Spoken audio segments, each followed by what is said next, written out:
We're on. So we're on apparently on YouTube later in the week when they get it up. So we're moving. Yes, we're moving. You always all see of our my stuff. ear. You always see my ear. And now you can see because I'm standing that I'm actually wearing yoga pants. Nice. No, not nice. You look sexy. It's funny. I was actually listening to. First of all, good morning and welcome to Broadcast. I was just listening to Jenny Hutt on Just Jenny, and they were talking about some girls in Massachusetts who are like fighting to wear yoga pants and blah blah blah. To wear yoga pants at school. At school. Oh. And that a lot of people are kind of fighting dress code these days, saying, you should be able to wear what you want. Boys need to control themselves, and I think those are two totally different things. But whatever happened to, remember when we grew up wearing school clothes and play clothes? Yeah. One of them was appropriate. Right. And business attire for children type. Right. And one of them was, what happened? Well, you remember we also used to get dressed up to get on airplanes. I remember I used to have to wear nice smoke clothes on airplanes too. I know, but I mean, the thing that bothers me about the school clothes, and the theater, they used to, the theater. The theater. What I get frustrated about with the school, with what women should wear, girls should wear at school, is that it's all about the women, and there's no discussion with the boys that should you see someone wearing a tank top or something that you don't. There's certain ways to behave, and there's certain it's all the energy and the focus and the responsibility is on how the girls should be dressing, which I find to be kind of ignorant, because that then puts all of the ownership on the girls, that if something happens to them, it's because of the way that they dress. There's no ownership and discussion around what boys should be doing and how they should be treating women. I agree with you, but I don't think they're the same topic. I think that what you wear is a representation. You're there to learn. We're not saying don't wear yoga pants out into the community or to the mall or to do, you're there in school to learn. Right. And so you should dress appropriately to business attire and to learn. Right. And then, business. Right, I understand. Respectable, education attire. Right. I'm not going to wear, I actually have on, in the studio today, athletic wear. I wouldn't wear this to work. Right, but what your impression, sorry, I'm ringing, but what your impression of what's appropriate isn't the same as what mine is appropriate. Because I feel differently about what you should be wearing at work versus, my work is different than your work. So what is appropriate workwear is different across the line. So if you have a generalized standard, but I understand that people can get distracted. I think girls can easily just get as distracted as boys can, regardless of what you're wearing, but because you're prepubescent and your mind is going, but in all different directions. But I'm going to send my sons in those little dolphin shorts. See how the school likes it. Actually, my kids wear a uniform, so I'm very happy. But anyway, that wasn't even a topic we planned to discuss. That's how we roll. That's how flexible we are over here. So you sent me a topic this week that was awesome. Okay. The I woman forgot what it was. Yeah. The woman was. No. Can you imagine if we didn't have notes? We'd be like, gosh. Remember that topic? I got driving while breastfeeding. This woman was stopped driving. She was kind of driving erratically. Yeah. And she was breastfeeding her And people were upset that she got a ticket because she was tending to her child, right? And I'm thinking, why didn't you just pull over? You're putting everybody in danger, including the baby. Yeah. Right? She got cited for not, restraining the baby properly. Well, and what about distracted driving? Well, I don't know. I think. But why? Yeah, she was clearly distracted. But I don't know. I feel like it says something more about our society. Sure, not everybody is driving while breastfeeding because that's stupid. It really is. I'm sorry. There's no way around it. But at the same time, we're trying to do so much all the time. Right. You can't just stop for 15 minutes. I remember, the last time I breastfed was many, many years ago, 9 years ago, almost 10. But it was tough to just task. Right. What is it? Sure. Solo task? What would it be? Yeah. And just do that. It was, thankfully we didn't have the smartphones and all that stuff at the same time, because I'd probably be Instagramming it. But right. Well, I've told you before that when I was working and breastfeeding that I had to pump in the car. So that's distracted driving. Well, of course, but were you driving? Yeah. But I didn't. But here's. I'm not justifying what I did, but Okay. I would have been very messy had I not done that. But I also didn't have a life in my lap that had something, God forbid, happen to me while I was driving, pumping. No, but you had your life and the lives of all the other people on the road. I'm not justifying it, but I'm saying that for me, I didn't have a choice at that time. Right? I did have a choice, but I made that choice. But I'm saying in this situation, I feel like I wouldn't do certain things with my child in the car because I now am responsible for his life. I wouldn't behave in a way that would knowingly put his life at jeopardy. If another car crashes into me, that's out of my control. So this woman, I feel like, knowingly put her life and her baby's life in jeopardy at her discretion. Like, she made that choice to put the baby in her lap, attach it to her boobie, and Right. Well, but if you go back to when you did this, right? Yeah. And say you had an accident. Yeah. Which could have very, easily happened. Right. You would look back and go, I made that was a terrible choice. You should have pulled over. You should have. So I'm not saying, sure, she had a baby in her lap, but the fact is you felt this desperation to do everything and to accomplish everything. I want, if anyone has opinions on this thing, 661-298-5487. But you have a choice, but at the same time, we all feel desperate. And I think that's my point is, how much are we going to put on our plates until we totally just kill somebody or have a nervous breakdown or, people are trying, mothers are trying to do everything at the same time. So are fathers. I was raised by a single dad. I understand that, but we're talking about women who are... Well, we're talking about people that try to do everything all the time. It's not just mothers. I mean...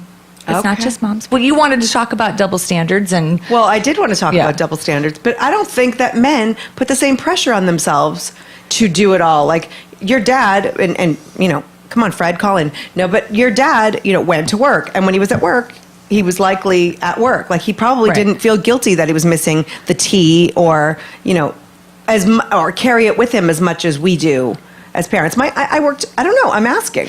Well, I don't know that my dad felt that or not. My dad was at everything I did, and my dad also had a job and had...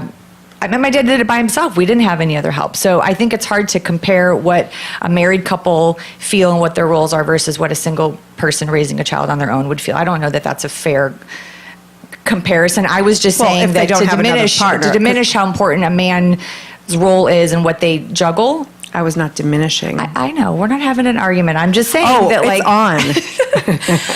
I think we're very quick to put people in categories and not always understand the full realm of things. I think in life, generally, people do tend to stack their plates, and it's very overwhelming. And things like I in my head, when I'm listening to my child talk to me, I have 70 other things that I'm doing in my head, and I'm really trying to focus on what he's saying. But I have so much that I feel like I'm not giving him his full attention, because I'm overloaded.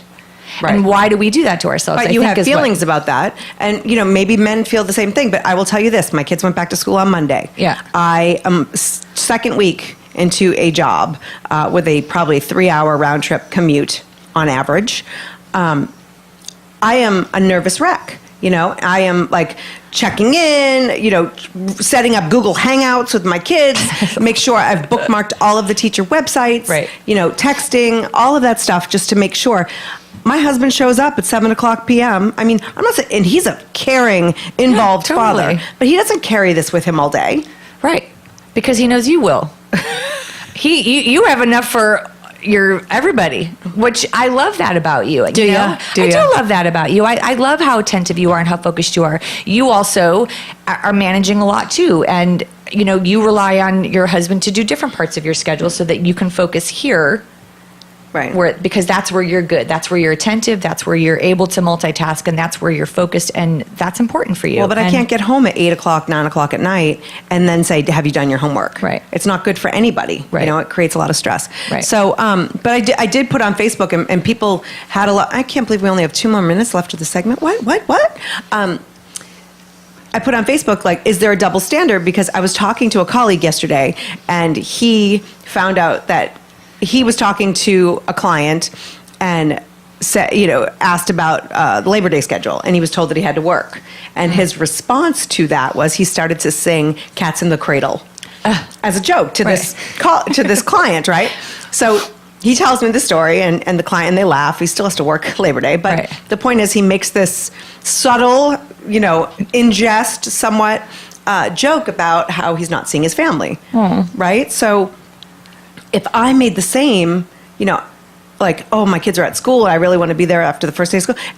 To me, it's seen as like a sign of weakness, that I'm not totally into the project, even though I could be kicking butt while I'm there, and needing a little bit of balance to do both. But the men who commented on Facebook did not seem to think that it is a double standard. They think that it's a sign of weakness too when men express their interest in actually being involved with their family. Well, I think our society is starting to change slightly with how companies treat their employees and their desire to be with their families, because we're a little bit more mobile now, where they do work sharing. There's your ability to work from home. I mean, I think there's a little bit of that, and a little understanding with all of the statistics that have been done Not about according work to 405 productivity. traffic. Nobody is working from home. Jeez, I'm sorry, but go on. But like work productivity, in terms of how it relates to their staff and family time.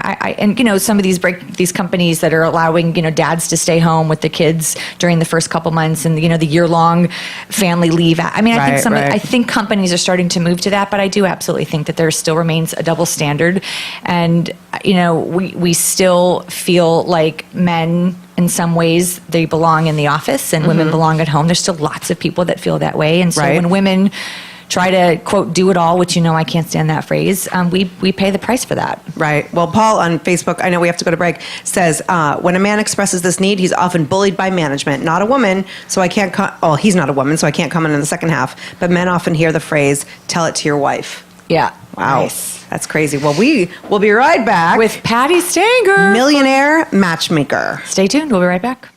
Hi. Welcome back. Oh, that's so funny. All right, Peter, we get it. Thank you. Thank you. We had to set a little mood music to today. I want to light candles and incense too. That's a different show. So we're super excited to have someone who I think pretty much the entire world knows who she is. Indeed. A millionaire matchmaker. Patti Stanger is here with us on the lines. Patti, thank you so much for joining us today. Oh, thanks for having me. Hi, Patti. How you doing? So are we going to get Kim a man today? Oh, jeez. Oh, yeah, she's beautiful. I don't know why Kim, why are you single? What's really going on? Thank you, Patti. We Let's need do more than this show. Get to the point, right? It's funny that you asked, because someone wrote in on our page asking about divorce dating, and one of the questions I wanted to ask you is it different for a woman who's divorced like myself to get back in the dating world? It's been a long time for me, but I don't know if I'm picky. I think I should be. No, okay. First of all, how long were you married for? 4 years, but I knew him for my entire life. Do you have kids? I have one child. He'll be 12 next month. Okay, you were in the perfect driver's position. The reason is the person that once was married is the best kept secret, male or female, and you don't have a lot of children. One kid's fine. If you're over 40, you're going to be a little bit more shyer to date because you're out of commission. You haven't been doing this. It's like, you haven't ridden that bicycle since you're 12. So it's kind of like awkward. But if you start to look at dating as a way of getting into the house and having a good time. So I like to do this thing called making a fun wish list. So by the time someone asks you out after the first date and you like the guy, like you've gone on the internet, you met the guy, you like him, now let's see what he's got. Most men after the third date don't know how to plan dates. They're like, it's third dates, pizza and a movie, and then they're like, okay, now what? You can make a wish list of all the fun stuff you want to see in LA, Santa Barbara, San Diego, Laguna. It doesn't matter. And then say, I heard there's this play going on. I heard there's this, street festival. I heard this. And then you're getting something out of the date. So if the person turns out to not be the one, you fulfilled your satisfaction in socializing and interests and hobbies. That's cool. And so then you don't look like you wasted your time with the wrong guy. We put too much pressure on the guy. We do as women. If we don't see the end game with our name and their name together on the paper, or the wedding, or walking down the aisle, whatever, it's like, okay, they're not the one. And we don't give people a chance. And we're a very disposable society right now. So people are judging everything from how he eats at the dinner table to did he say the wrong word about his ex. It's like there's no wiggle room for the magic. Our parents didn't have that. Right. But that's why it's harder now. And yes, everybody is dating on the internet. You know, I've been doing a lot of research. I'm single now too, Kim, so you and I can party together. I went out last night for dinner, the last 2 nights for dinner with my girlfriend's in town, and I'm showing her LA. And I said, you know, I haven't been to China Venice in a long time. I haven't been here. And there were no men. And it was Thursday night. And I was like, what's going on in this city that there are no men? I haven't, you know, I broke up in June. I took a break. I traveled. So I'm kind of ready to get back out there. Right. I don't really want to go on the internet this time. I really like to see him in person and know what I'm getting. Right. And I'm trying to source for it because I'm really a witch, to be honest with you. I'm one of those that believes in attraction and working on your inner self to attract the right person so you rendezvous with them. But you still got to do the practical stuff and meet people and ask people to fix you up and, you know, all the basics. Right. And I was looking for the men for the last 3 nights, I think, and I haven't seen any. And I go to New York and I do the same thing, and it's all women. I don't know what's going on in America, but I'm on the case, and I'm going to solve the problem. Because it's not been like when I was in my 30s, my dirty 30s as I like to call it. When I lived in Miami, the streets were paved with men. Yeah. So it's like something's going on in the water. My friend told me yesterday, who's also my age, and I'm 54, she said that the men are dating online because it's easier. So I'm seeing more couples in a restaurant, which probably is a date, right. But I'm not seeing single guys stand at the bar and drink. Well, and quite honestly, I don't do that either. And I am the only single person amongst all of my friends. And so my girlfriends, when we go out, we want to spend time together. So Right. I had a friend of mine a couple years back that she was single. Our viewers know her as Kiki. Okay. Kiki and I, we would go out, but we would agree that we would catch up with each other for an hour before we would go out so that when we were out, we could like put ourselves literally out there, not like naked, but like that we could be open to whatever was happening as opposed to so focused on each other and catching up. And we realized that... Okay, so the rule of my business is those who travel in packs don't attract, and that even means 2. You really might have to do something extraordinary, and it might be the hotel bar, a really fancy schmancy hotel bar like the Four Seasons or Peninsula or whatever, and you go by yourself. Oh, God. Because you're more approachable to a man. Now, the other secret is to get the referral. You're at a business meeting, you've been on a bad date even, and you say, you know, the guy asks you out again, and you say, listen, I just don't feel chemistry. However, you're a great catch, and I know a girl for you. Maybe you know a guy for me. Good-looking guys, successful men who are quality, travel with other successful men. So this is one of the things that people don't do. They're embarrassed that they're single. Right. They don't tell 5 friends. I'm not saying beat them up with a stick like Charlotte did in Sex and the City and was screaming at everyone of their friends, fix me up, where's my husband? No, I'm not talking about that. I'm like, spread the word. You've got your Facebook, you've got your Twitter, you've got your Instagram. There's no reason in social media times that you can't say, hey, listen, anyone want to fix me up? You're on the radio. Let's sound the alarm and ask, you know, the listeners to fix you up. Oh, my God. You just Send did, pictures Patti. in and give me references, not their mother, but somebody good, maybe an ex. There's a new app called Lulu, which is amazing, which actually talks about girls refer ex-boyfriends on Lulu. You know, Hinge is supposed to be fantastic right now. I've heard great responses on Hinge. Okay, because Hinge is a little extensive beyond Tinder. It gives you more information. And, you know, you might have to just put it out there, but sometimes, you know, the prince can't find Cinderella because she's trapped up in the castle. Right. Well, go back to something that you said a couple minutes ago, because this is, Jackie and I talk about this all the time, about we put too much pressure on the guy and that we can assert ourselves. So I'm a fairly assertive person, and in a relationship or when I'm meeting someone, I would like to be courted a little bit. I would like to have someone... You're Jewish. That's because you're Jewish. Totally. You're raised in a different culture and time. A man would pursue a woman, ask her out. This is California. You live in a really bad state. Gorgeous men. Right. Quality men. They grow them tall here. You know, not like the land of the Jewish midgets in New York. But nonetheless, they're not the pursuing kind. Now, there is a rumor. There is estrogen, and this is being studied right now. So this is allegedly, you can look it up on the internet. Estrogen is in the bottle plastic in the water, which makes men passive and sometimes passive-aggressive because they're fighting their testosterone and their estrogen at the same time. Do you ever wonder why California men just don't get off the couch? and call you up, and they say, you call me. Well, but here's the problem. So if I am going to go with what you just said, that men are passive, and I take the lead, then men are like... No, you're not taking the lead. You got that wrong. I didn't say that. Okay. I said you're taking the lead in your life, saying I'm getting out there. Okay. I'm gonna be. I used to have this. I have a book called "Become Your Own Matchmaker." You can get it on Amazon. Right. And I have a new version of it, which is even better, called the Single Girl's Handbook, and it's an audio coaching program, SingleGirlsHandbook.com, and it gives the Bible of dating. It tells you where the men are, the matchmaking map, and sometimes they're not in the state or the town you live in. There's 11 men to one woman in Breckenridge, Colorado. Right. And it is the land of wealth. They're all oil millionaires. So I talk about the specifics. What I'm saying to you is you must take charge of your love life. You must make it a priority. It has to go first. Yes. For your kids. Then you have to say, I'm going to go out 2 to 3 times a week. For some who don't have a lot of responsibility, 3 times is easy. Others, 1 time is hard. But you have to say that. When a guy likes you and asks you out after the first time, if he doesn't give you Saturday night on the date, you're on the rotation. And whatever night of the week he gives you, it determines where you are on the rotation. And if he's not giving you, Saturday night, date night, and he gives you Monday night, laundry night, you don't give him your time. So there's a qualification process, like qualifying your buyer. And when you do this, it's because you're taking charge of your life. I say you open a dating bank account, you put money in, you use it for travel, going out, getting your hair done. This becomes a project. I mean, it is definitely going to be in first position before anything in your love life. Anything in your life. And then what happens is men start showing up. Now, when your dance card is filled, as my mother would say, you relax. Right. You're enjoying life. Right. Happy people get happy mates. Wow.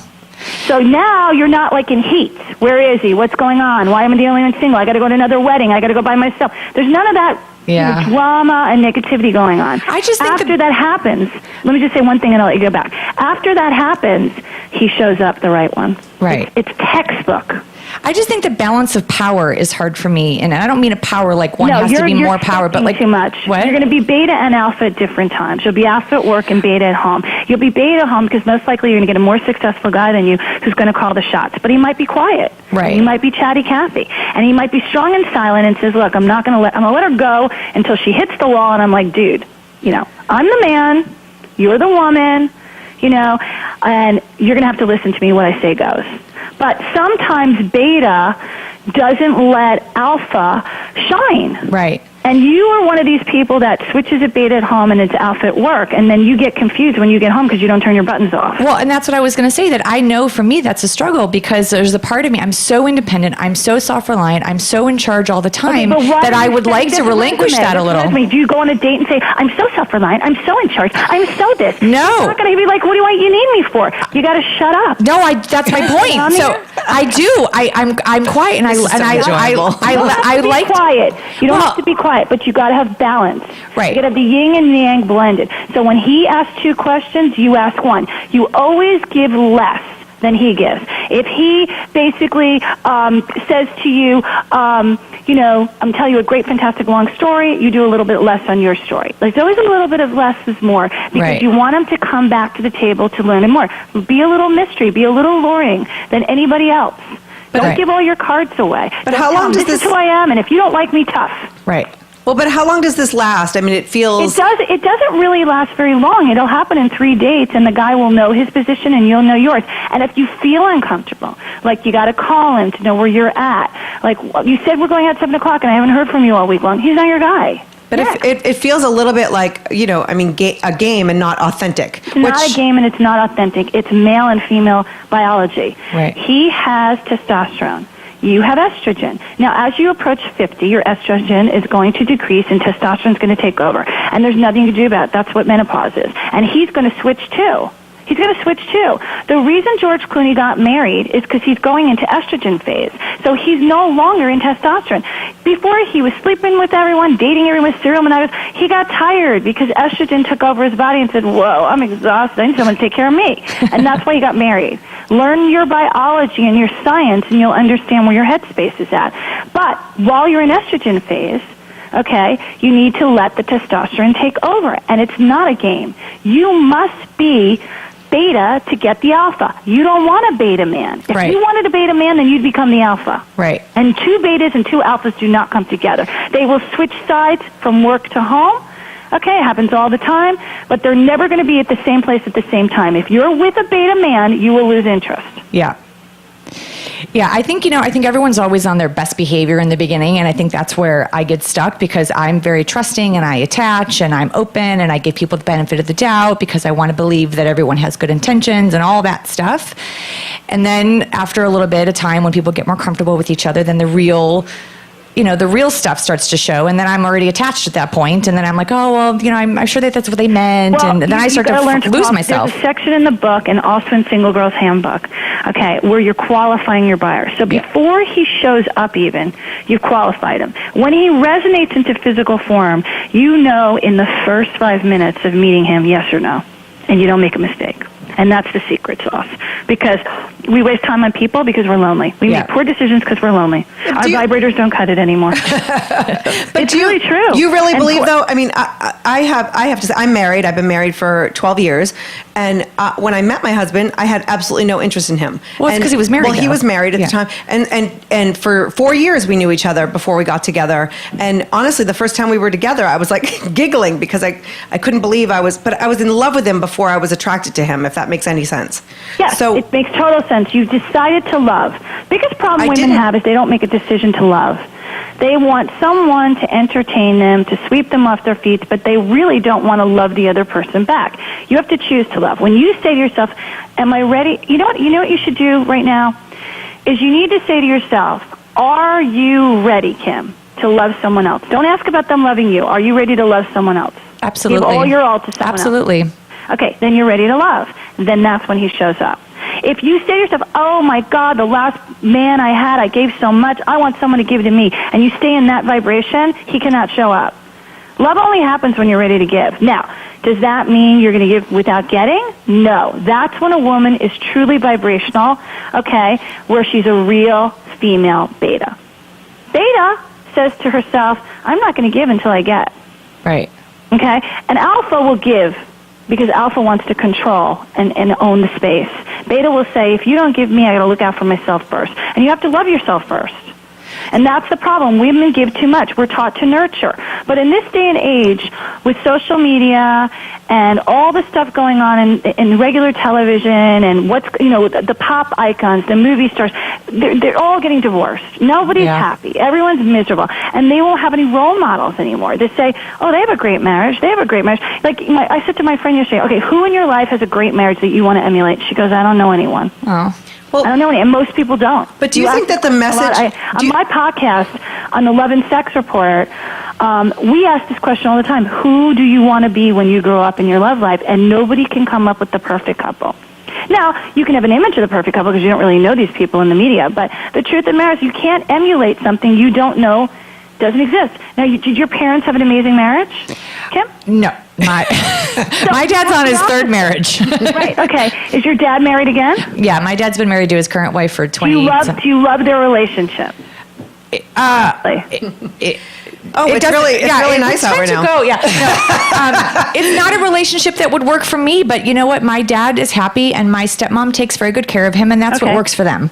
Okay, now, do you know anybody that you want to be in a relationship? Have you seen any relationship that you go, oh, I'd like, and it could be a movie star. I have a couple, and no disrespect to Jackie, but I have a couple in my life, my friends Michael and Leslie, who I have always thought have such a beautiful relationship. Well, stay in that place. Now, take that vibrational essence and draw it to you and say, I want a man like so-and-so. Now, it doesn't have to look like that, him. We don't put any faces or bodies on them. We just say, I want the essence of that relationship to come to me, and start sourcing for it. You know, we spend so much time going out and looking and hunting, and we don't worry about the inner quality. The inner quality is what really sets the tone. And it's one of those things when you both just said to me, I knew to love my husband before he showed up. That's the truth. Because you chose to draw on the essence. There's no coincidences in life, okay? It's synchronicity. And so you got to draw it from you. You can't stay in place of negativity that you're the single girl at the bar where everybody else is married and still attract love. It won't work. You got to change your energy and change your attitude. But don't you think, Patti, that there's a... I find it to be a big issue when we all talk about finding the one. Now, again, my husband is my person. He is like, he's your life mate. We're talking about life mates. Forget the soulmate, forget the one. But my whole thing is life mate. And I may have married somebody else and had a lovely life as well. Okay, see now look at your vibration. You believe you have choices. You believe you have options. She does not. Kim does not. So Kim doesn't believe there are men out there. Kim doesn't believe there's good ones. Kim believes she sees scarcity, you see abundance. So therefore, she can't get to where you're at. But I'll bet you in business, Kim sees abundance. See, like sometimes we're really good at one thing. Like I'm great at manifesting money, great at manifesting television shows, great at producing. Love's a little harder. That's why I became a matchmaker. Okay, so one of the things that's why I study it. I'm studying the alchemy basically of love and attraction. Right. And so sometimes I feel scarce. Now, sometimes this is a really interesting story. So recently, I've thought about adopting a kid. I was just getting on maybe it's time for me to adopt. I'm adopted, and I know that I can get a baby any minute. I don't know that about a man. I didn't have that confidence factor. Like my mother was one of those women who had the X factor and always looked hot. And even when she was, dying of cancer and walking down Publix grocery store in Florida, men were still throwing themselves at her, and she was married. My mother had that X factor, and I didn't have it, but I knew I had a baby X factor. And so now, the last 3 weeks, 3 people have come to me wanting to give me their babies. Oh. And it just wrote me a letter. Someone came into my house recently. I was interviewing them. Another person was an agency. Another person has a 4-year-old that has to give it up. It was just really strange. And I said, God, I'm so good at this. Why can't I shift that to love? Because I don't believe, and this is something I'm working right now, I'm using hypnosis right now and subliminals, that there's a lot of choices. You believe there are. So you say, I met my husband, I married him, but you know what, if he wasn't him, it would be somebody else. Kim doesn't believe that. Yeah. He thinks it's harder to get but it. let's be honest, it's easy for me to say, given my, but it's I'm in a not. successful relationship. You believed it even before it No, I didn't believe it Talk before. about the fact that you set the tone and the vibration to bring him into your space before he showed up, because you knew, and you didn't get in heat. No. You weren't anxious. You weren't angry, and you weren't upset that it wasn't showing up. You didn't look at what is. You didn't take score. Jackie had her dirty 30s. Don't you worry. No, what I was saying before it was that I knew him for 4 years before we got together. Right, and so, exactly. So he... but I was struggling the whole time dating and, wondering if I would ever get married, ever have children, all of that stuff. But the thing is, he was the guy who I worked with, who I would tell these stories to. And so he was the only person in my life, male in my life, who got 100% me, because I was not trying to play games with him. I was authentic. I was raw. I was vulnerable. All of it, vulnerable. And so he knew me, and I am very alpha outside of that. And so he got to see and feel and be around the beta. Right. But the other thing is, you didn't care what he thought. That's correct. the real secret. Right. You Yes. didn't care. You were true, authentic you, because you didn't give a hoot. Exactly. If he basically came your way, and then you morphed into this beautiful, wonderful, wonderful woman that he could say, my God, she's so raw and real that I got to have that. See? It's funny. I have a crush on someone right now I work with. Okay? And I'm going through this year and a half of crushing. And I'm like, he pulls forward, he pulls back. He pulls forward, he pulls. We were both in relationships at the same time. We broke up at the same time. Then he went back to hers and I stayed out. And it's like we're going back and forth, right? And finally I just said, oh my God, I'm so done with this dance. Yeah. I don't have time for this. Yeah. It hit me like a thunderstorm a couple nights ago. I'm just going to be me. I'm just going to be me. I'm not going to worry and edit my thoughts. I'm not going to sit there and be demure and quiet and angelic, because that doesn't work. Usually when I'm mean and I say, look, what do you want? That's when I get the guy. Yeah. And that's it doesn't work to switch gears when it's unauthentic to yourself, especially the way people perceive me on TV. And I'm really not like that on television. There is a very soft, angelic, I'm very domestic, I stay home, I'm a homebody. But people project what they want me to be, and I'm like, I'm not like that. I'm not going to scream at you when I see you. Trust me, Patti, that's part of, Jackie and I talk about this too, that people have a perception of me and what they see of me on TV too, and that's really hard. And, I was going to ask you that, do you find that being that you are single, that people have a perception? Is it harder for you to meet someone because people think that you're scrutinizing them or that you have an opinion of them? It's not about that.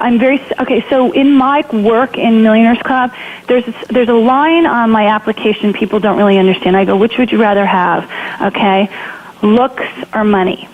And they go, what does that mean? I go, just answer the question, don't worry about it. So people go, looks or money. So me, it was looks. What looks means I'm ruled by sex. Money means you're ruled by security, and you can't have both.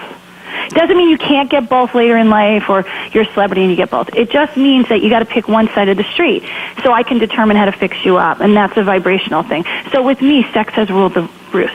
If I'm not sexually attracted when I meet you, you know, you don't go anywhere.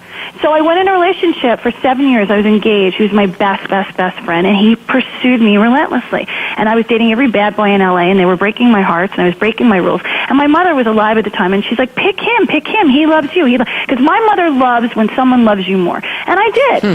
And we got engaged, and it was terrible in the end because I was never sexually attracted to him.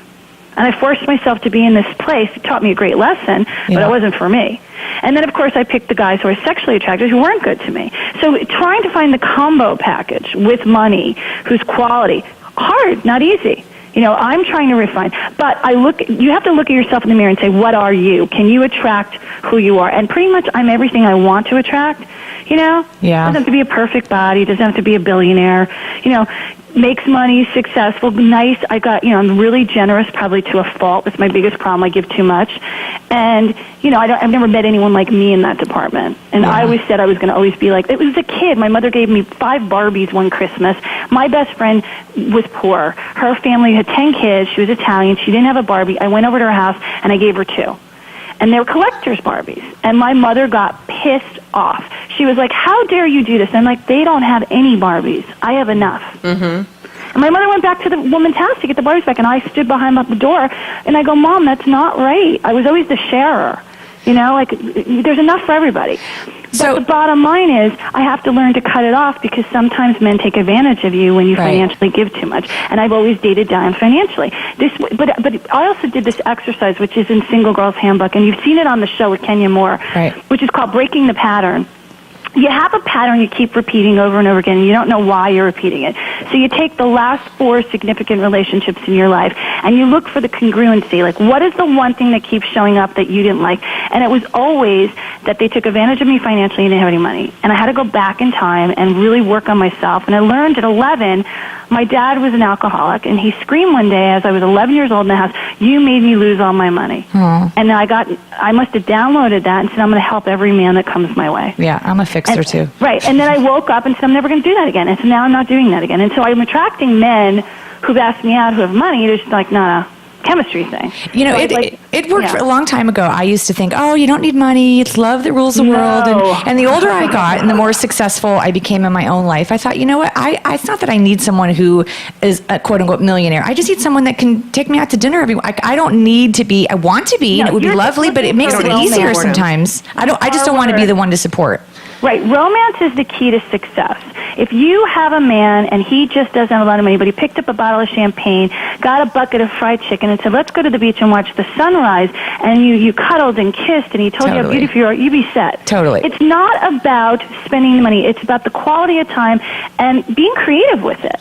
You know, there are lots of free, wonderful things you can do in town that nobody even talks about. I did that in college all the time. I had a boyfriend who took me to the airport one day. He got a big pizza, this amazing pizza. He got my favorite alcohol, and we laid and watched the planes fly over us, and you can feel the vibration as we laid on top of his car. Right. I mean, it was just a fun little date that we did. I always remember that because I was pretty creative. Right. So it's just about, you know, if you forget my anniversary, if you forget Valentine's Day, and you can't pick up flowers, you know, at the local Ralph's, we have a problem. Right. We have a problem. Yes, Houston, there is a problem. And it's one of those things that people just don't think. They can take us for granted as you're washing and cleaning and cooking and servicing them the other way, you know. Right. You can't keep doing give and not get back.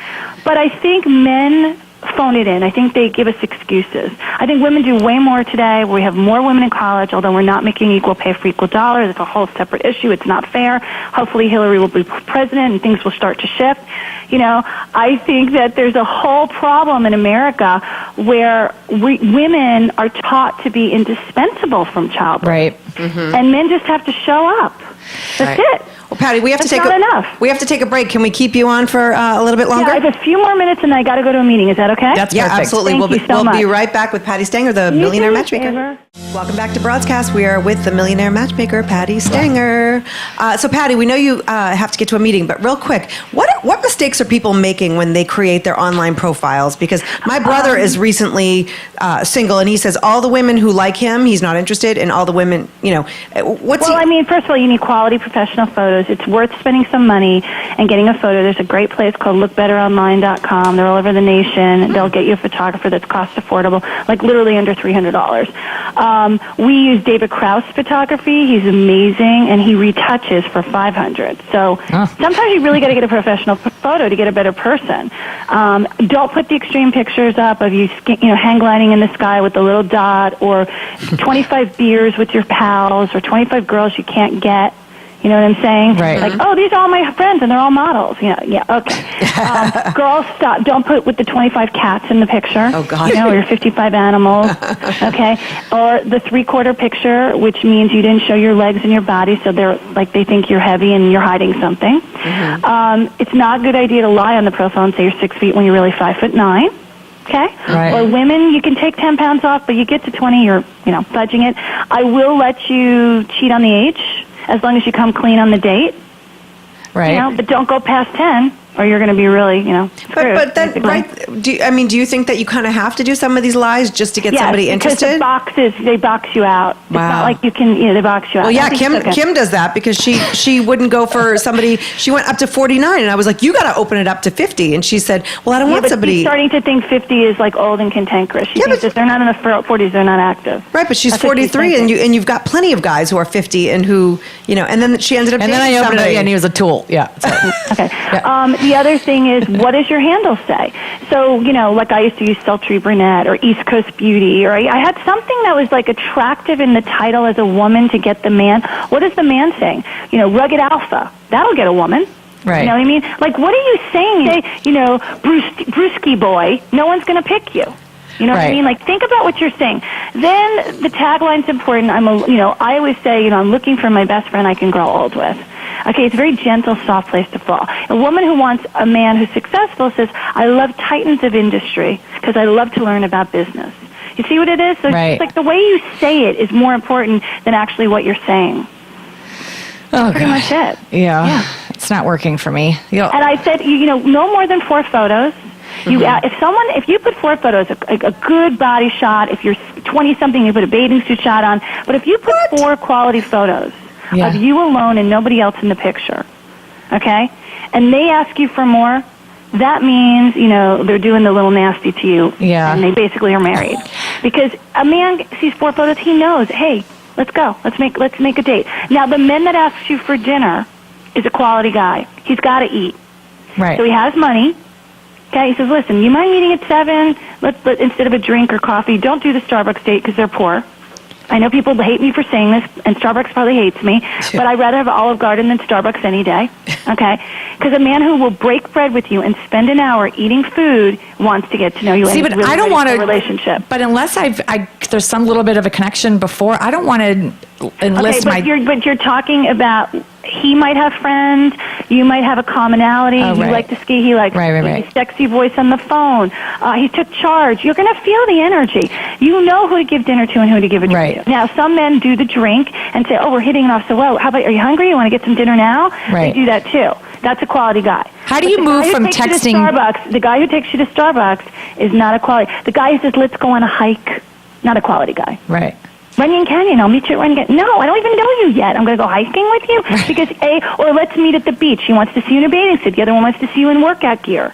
That's not a date. A man must spend money, romance, 2 alone, not a competitive joint where you're looking at the bar to see who's coming in the door, although I don't see very many people anymore. That's a quality guy. I had a guy that wouldn't talk to me on the phone, but he only would set up a time to meet in person. I'm like, I am not going to meet. No. First, the guy who will not get on the phone. Yeah. Is not your guy. Right. A texter. Now, some people are doing the Skype, some people are doing the iChat, somebody doing FaceTime. Yes, he wants to see if the goods match the picture. That is a guy who's really screening hard because he's picky, icky, wicky. Stay away from him.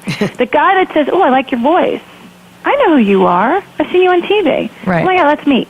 That's the guy. The guy who says, I'm going to only see you when I see you. Who is that? That's not. First of all, that guy tells you he's not a good time management person, first of all, because we're busy. Right. He's got a business he's conquering. He doesn't have time for this nonsense. Real men make specific dates and time and add food. Yeah. You're absolutely right. Okay? And if he can't do it in your 40s, Kim, Yeah. he's not your guy. I mean, 40-year-old men should know how to date by now. They must have been married at least once or had a serious girlfriend or they had a decent mother who taught them that. You know, men over 40 who've never been married, who don't have long-term relationships, stay away. Right. You're not going to break the bank. I know that Amal is an unusual situation with George, and I know people go, well, what did she do?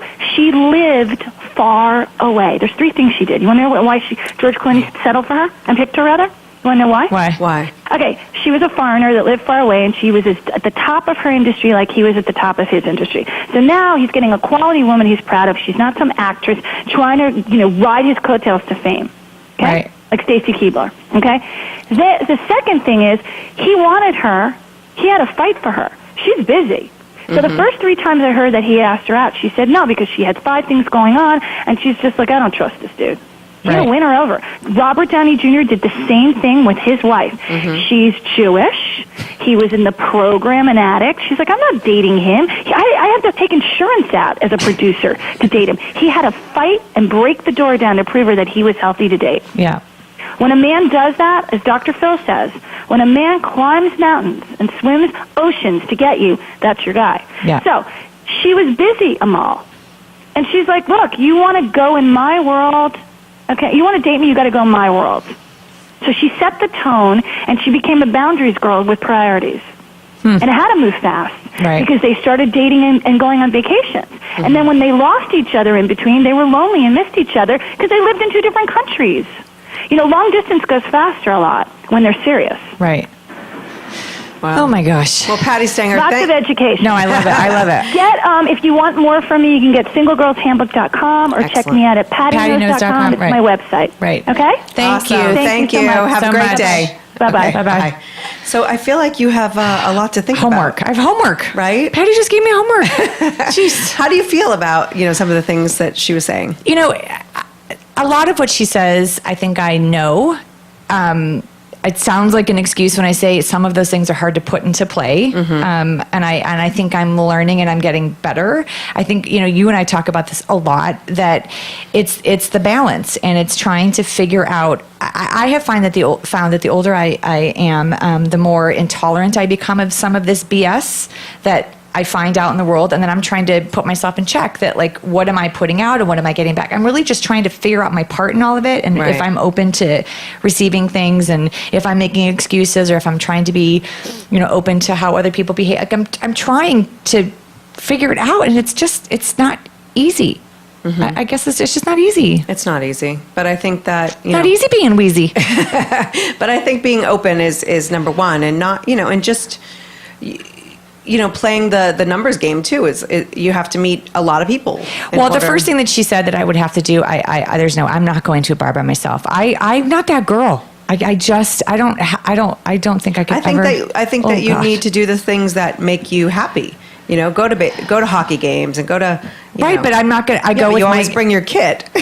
Well, dogs work for men, the chick magnet, but yeah, because that's what a man's. But who am I going to? If only she had a 12-year-old son, But even going to a hockey game, I'm not going to go by myself. I'll go with you. Yes, but she said you tracks and packs or don't, whatever that phrase was. They don't come. Sit the next. We're going to put a sandwich board saying she's available. Pick her. Well, I would. Yeah. But, the same thing is she talked about certain websites and like Lulu, so I check it out, right? And look at this. The picture, the first thing is like a guy with the white man's overbite. Like, this is what you have to deal with. Yeah, we did. Remember a couple years back, I participated in a social experiment with you about the woman that came and she ripped apart my profile. Yes, and she too said that, I know we don't have that much time left, but she too told me that I should have professional pictures. And I'm like, but I am not in my kitchen with an apron with my coiffed hair cooking roast. So or in a library with scotch. That's not me. So I want my pictures to reflect who I am. You have beautiful pictures that you've had professionally taken a couple times. Yes, but I'm not taking professional dating pictures. Like I use one of the pictures that I have that our lovely friend Renee Bowen took of us, and I do use that. And the comments that I get are great, and it's because it's lovely. But that's not reflective of me. That particular picture that it's fun and it's sexy and it's hot, but like. Yeah, but it could be one of several right. they can see, you know. But anyway, public service announcement here, because we only have 25 seconds. If you are a single man, message us on the broadcast page. She is hot. She's kind. She's successful. But I'm not opening up my bank account. And she's not going to give you money, but she'll give you love and attention. Yeah. So I think that's it for us today. Thank you. And thank you, Stark Social, for always doing such amazing work for us, Yes. our website and our social media stuff. And thank you, team, for being in our corner all the time. Have That's a it on great week. broadcast.